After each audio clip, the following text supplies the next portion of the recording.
Well, hello everybody. It's that time again. It's time for the DMA audition music. I will be playing the music on the E-flat horn. So if you're an E-flat player, either horn or E-flat tuba, go ahead and play along with this recording. If you're a B-flat instrument, you can listen to it or find the B-flat recording. It doesn't matter to me. I'm going to go ahead and play each excerpt, and then after I play it, I'll talk through it a little bit, and I'll make sure I count you off so you can play with me. Ding. So here's number one. 1, 2, 3.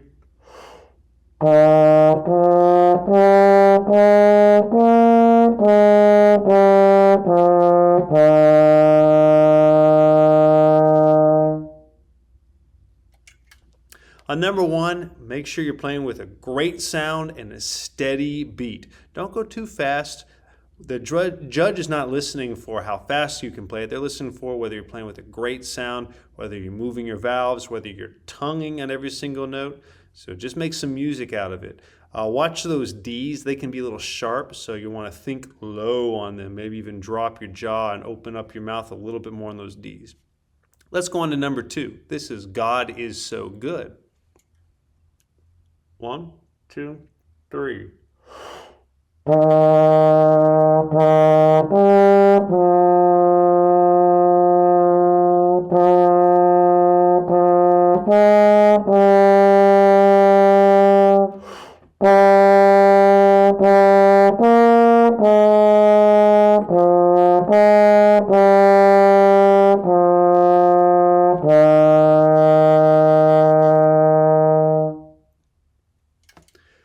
On number 2, it's very important that you take a breath after measure 4, but not after measure 2, right? You can see that there's only one breath mark in the middle, which means we need to do 4-bar phrases. The judges are going to be listening to that.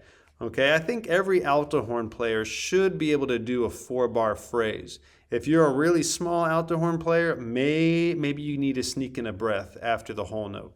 But if you're a tuba player, you need to do what you need to do. Just play musically, take a breath after measure 2, and maybe a breath after the F in measure 5. All right, but see if you can do the phrases as listed. Everyone auditioning for DMA should be able to play number 2, even if you literally just picked up your horn a couple days before the audition. You should be able to learn that. Okay, write in your notes, write in your fingering, find somebody to help you. Moving on, here is number 4. This one's a little bit faster tempo than number 2 was, and a little bit more articulation with your tongue. 1, 2, 3.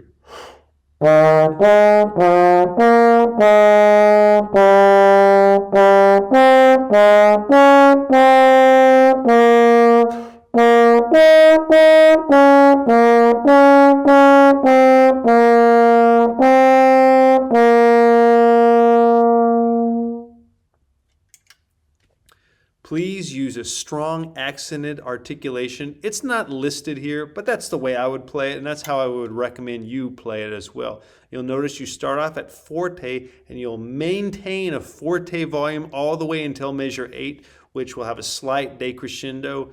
Make sure that measure 8 is full 4 beats, so don't play it shorter just because it's decrescendoing.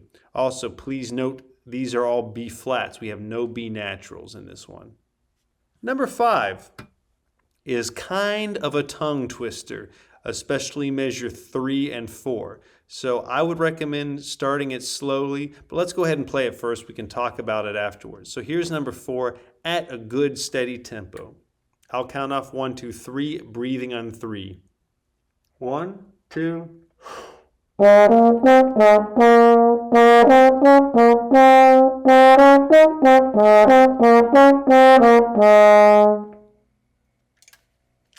That one is hard, and you're going to need to practice it a few times to get it in your head, to get those fingerings under your fingers. The articulation is very important on this.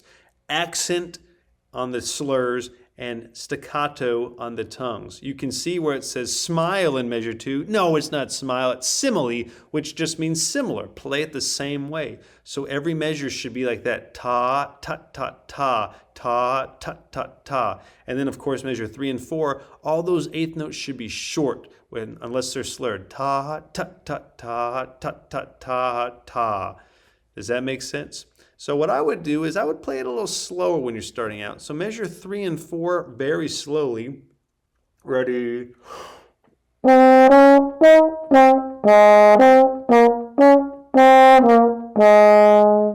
right, you're going to need to start slowly, then speed it up.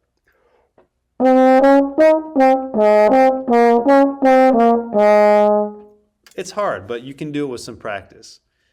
Number 7. I'll count off 3, breathing on 3.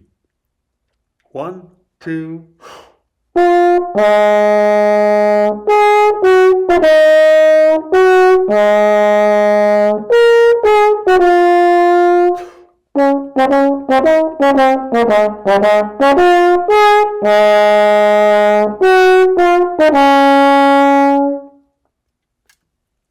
A few things. The crescendo and the mezzo piano measure 5 are very important. I took a breath after 4 bars. I think most people can make it through 4 bars, but if you have to take a breath every 2 bars, just make sure it's as musical as possible. The 16th notes, dotted 8 16ths, ta, ta, ta. Don't be lazy on them. Keep it as accurate as you can. Here's number 8. 1, 2, 3.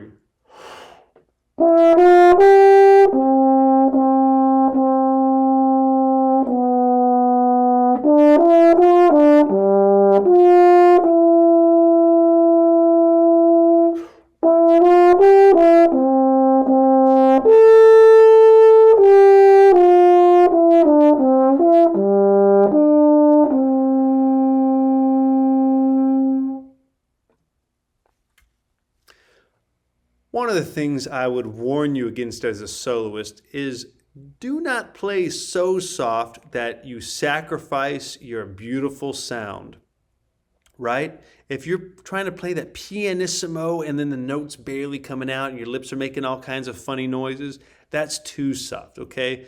So take that pianissimo with a grain of salt. In other words, don't play any softer than you can do perfectly. It should sound pretty, not ugly.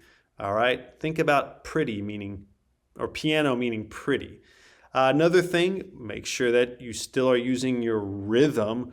Okay, we don't want to get too lax with the time.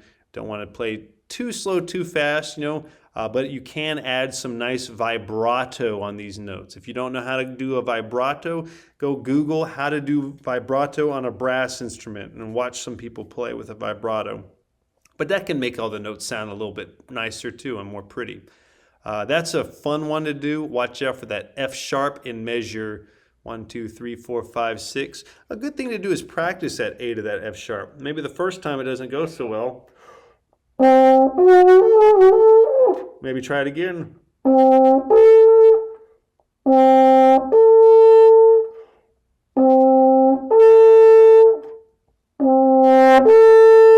You can do a little bit of a crescendo, A, F sharp, to help get that air moving. Let's move on. Number 10, I'll count 1, 2, 3, and I'm going to breathe a quick breath on beat 1. 1, 2, 3.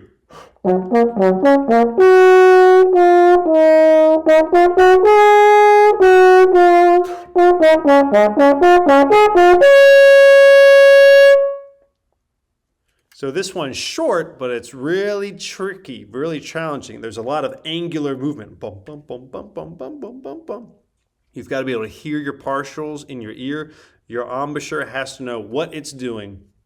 That very last note, the high B flat, I say go for it. What's the worst that can happen? You miss it, so what? It's just one note. Everything else before that might have been great and you missed the one note. It's not going to ruin your audition. You could go for the lower B flat if you wanted to. No big deal. But rhythm, allegretto. All right, so it's a nice peppy tempo. Have some fun with it. I did take a breath on measure 5. I kind of cut off the dot on the D and added an eighth rest there and breathed ta, ta, ta, ta. That way I was filled up for the high B flat. So that's what I would recommend. All right, but that's going to take some work. Practice it slowly. Let's try it at a slower tempo. 1, 2, 3.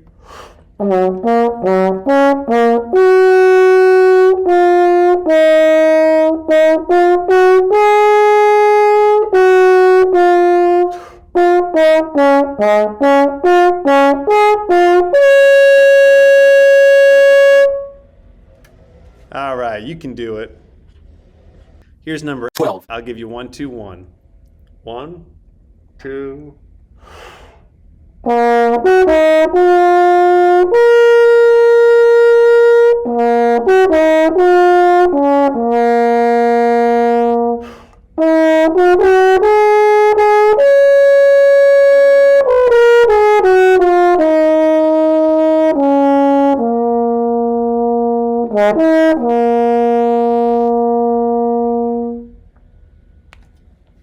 Number 8's a fun one. It's very pretty. I had to get that A flat a couple of times. My B flat was coming out nice and clear. Da, and then that, da, da.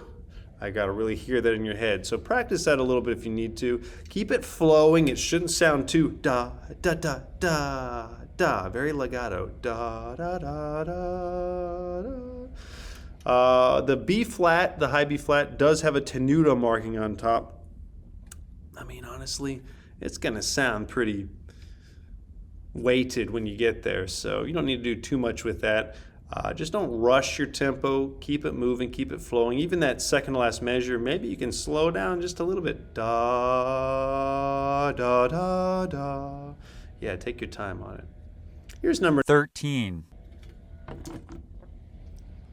I'll give you 1, 2, 1, breathing on beat 2. 1, 2, 1.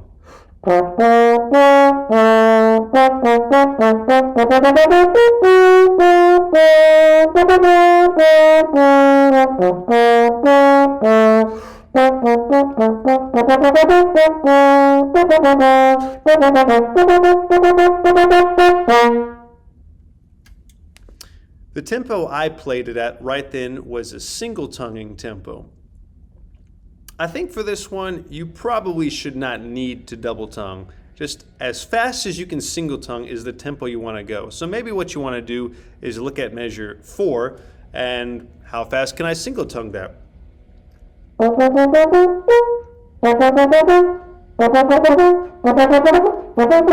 Right, that's a little too fast, so. So that's about my limit as a tempo. So you're going to need to find what your own limit is. But I would recommend that you push yourself, see how fast you can get it. It's only 1/16, so it's not crazy. Make a big difference on that mezzo forte and the third to the last measure. Done. All right. Have fun.